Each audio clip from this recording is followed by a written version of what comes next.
Bosio bwetaro yomuraibwensi Kenya Musculia Mruto ekeiga asomoiga bugukora omwaka nigo bono egatiabaga kakurwa se bunge nyaribari chacha se county ya Kisii banyariko babaguesoke na kuroko boria gocha somuraibwensi karache guikirana asorogongorega anyariko bakago kwandra emeroberio ao ya magendro na nemono chi project chiranya teko bakago chakia kinga kya tarete orogongorega samatuka maiga hanemono nigo bakwanira kunganyigwa wechera enene ase county ya Kisii kurwa sobo gatagatibo mochobo songo gocha se chinse mochinga okwagacho pare ne kurwa se county ya Kisii goika sensemeria ya Sotik na bigo kwa gacho cancer center heyegendrete bose itaracha kwa sinchira ya bene emeroberio yende niko bega baga kaba kwanire gitambo kirogyo kwiranirwa emiremo komo waziri mukuru bw'ekiseme Mheshimiwa Ezekiel Machogu asebono bamusabira muraibu ensanya ariko baga kumurigiria emiremo emengase serikali bunenchire moyo kugendera kubwatania umugusi.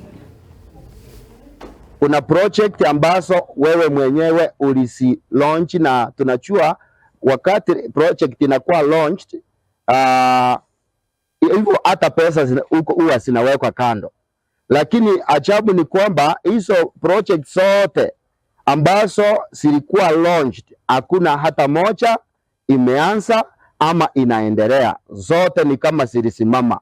So tunataka ukucho tuelezee hii barabara ambayo inatoka Kisii mpaka Sotik ilikuwa inatakikana kuwa recabeted ili ipanuliwe ikuwe kubwa kidogo, haijawahi fanyika. Kuna barabara zingine, kuna hata hii damu ambao inaitwa huko Bonyunyu na kuna nyingine ya Maweo, kuna nyingine ya Sotiki. Hizo zote zilikuwa launched ndio silete maji katika Gusii community na wao wapate maji, kwa sababu hapa watu ni wengi na maji imeanza kuwa kidogo. So ndio maana muli launch hizo project. Zilienda wapi? Pesa zilienda wapi? Na mbona asichaanza mpaka wakati huu?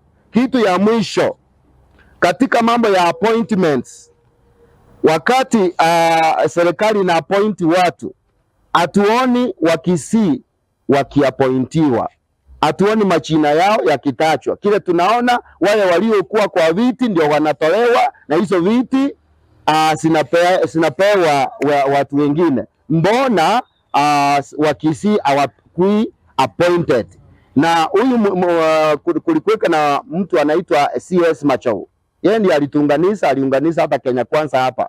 Wakati alifutwa, wale waliofutwa na yeye wote wamerudishwa katika dockets mbali. Mbona yeye hajawahi pewa kazi? Mbona anakaa kwa nyumba? Fadhali Mheshimiwa Mtukufu Rais, huyo tumeheshimu sana, ukia Kisii uongee hiyo jambo. Ingine ni MTC hali ya Toibeno, yule ulikuja peke yako akaweka singo mzingi mpaka saa hii iko stand still.